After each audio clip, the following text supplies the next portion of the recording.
Hi guys, it's John from Chicagoland Fire Photos. And in episode 4 of All About the CFD, we're going to be getting into the PPE and uniforms of the Chicago Fire Department. Alright, real quick before I get into this video, I'd like to say that, again, like every other video that involves equipment, these are the basics. This is what the city issues. People can buy their own things, but this is what the city gives out. So that's what I'm going to be going over. I'd also like to note that there's going to be some stand-ins in this video and also some stuff that's a single overview. So like radios and SCBAs, I'm going to do a single overview of that because this is an in-service fire company and I can't just take gear off it for 20 minutes to make a video. And then things such as like helmets, that's got, if I, show it, that's got guys' names on it, stuff like that, which I'm trying to keep somewhat private. All the gear in this is borrowed. I'm not a Chicago fireman. I just am a nerd that makes videos. And yeah, that's about it. Let's get into the video. Okay, so getting into the uniforms of the Chicago Fire Department. The primary uniform used on a daily basis is the Class D uniform. Throw a picture up right here. I'll let that sit nice and neat. Class D uniform is the primary duty uniform. It consists of a work shirt, work pants, and boots. There's some extra accoutrement like sweatshirts, stuff like that, but that's the base level. There's also summer-approved shorts for that uniform. Anything above a engineer wears a white shirt, and there's some different changes in insignia for rank.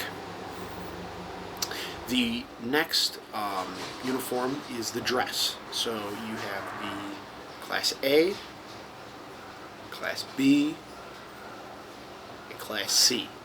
These are all variations of the dress uniform, with Class A being a full dress, B being a modified dress, and C being a summer variation of the full dress uniform. And now these have their own variations when it comes to rank, position in like something like the honor guard, but won't get into that today. This is just strictly the basics. Now that we're done with the uniforms, we're going to get into PPE. Okay, so now getting into the basic PPE. The PPE starts with the helmet. I've got a whole video on helmets, episode 2 if you want to check it out.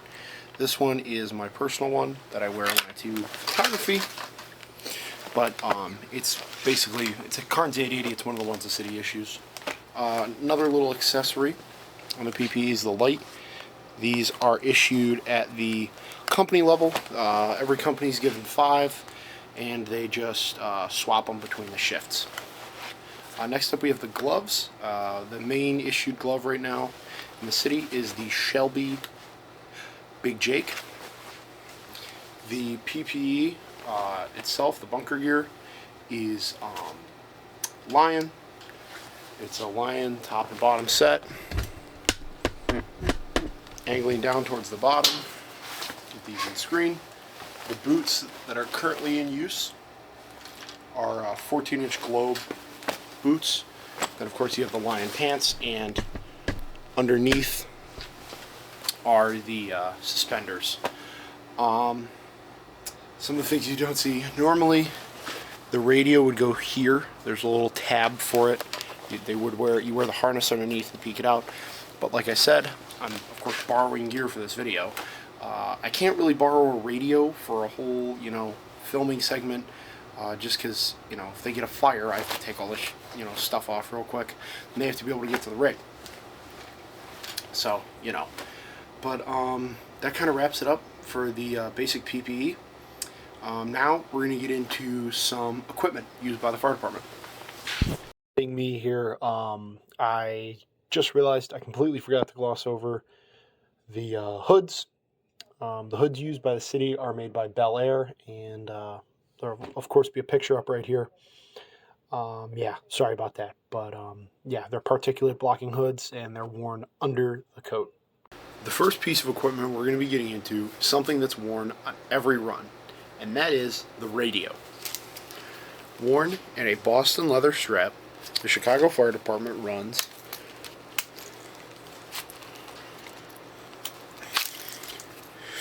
the APX 8000 HXE all-band radio.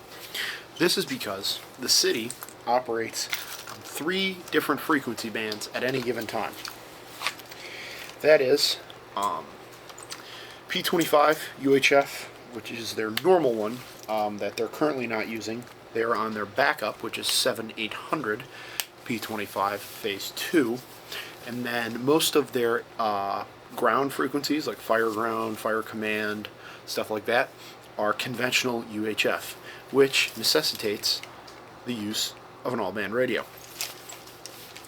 Now, this one's going to be a little short and sweet because this is, like I mentioned before, an in-service fire company, so I kind of got to get this back on the rig for those guys.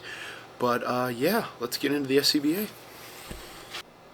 The next piece of equipment that we're going to get into is the SCBA, or self-contained breathing apparatus. The self-contained breathing apparatus used by the city is the MSA G1, issued with a 45-minute bottle.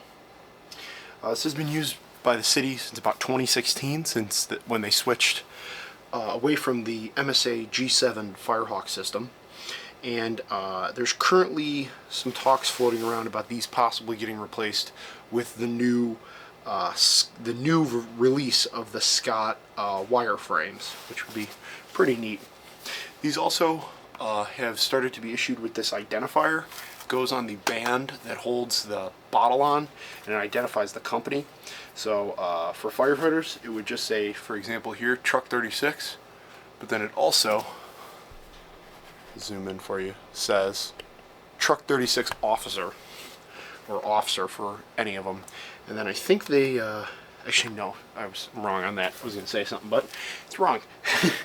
They're also issued with a mask bag, so every firefighter is issued a face piece, which is in here. And they're issued a mask bag to keep it protected from the elements and stuff like that before it goes into use. That about wraps it up for the SCBA. Now we're going to move into the next piece of equipment. The next piece of equipment we're going to get into is the Truckman's Belt. The current issue Truckman's Belt is an extreme rescue gut belt. Now, unlike most equipment, these aren't issued at the firefighter level anymore, or like at the personal level anymore. They used to be, they aren't anymore. These are issued out to the companies. So truck companies will receive 3 of these for use by their members. And yeah, they're mainly used for roof operations. They allow you to tie off to things and also carry equipment up by kind of, actually I can demonstrate right here.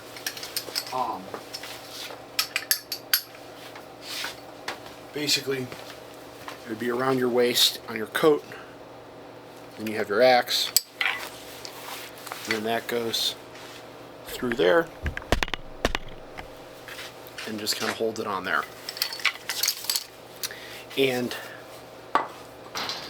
various other tasks like that. They can also be used on interior work. A lot of guys will chuck like box lights on these, and a lot of people buy them on their own. I mean, engines, trucks alike, they'll all have them. But yeah, that's a Truckman's Belt. A piece of equipment that I wasn't able to access on my day of filming, but I'm going to talk about now, is the TIC camera. TIC cameras are issued 1 to every engine or truck company, and 2 to the squads. They're commonly used by the officer, but on the squad, another firefighter will take it for reasons that we'll get into in the squad video, which should be coming up soon. The current TIC is issued by Bullard, and there's a few more older TICs that you can see out there, but this is pretty much the standard. And that's going to conclude this video. I hope you guys all enjoyed, and stay tuned for episode 5.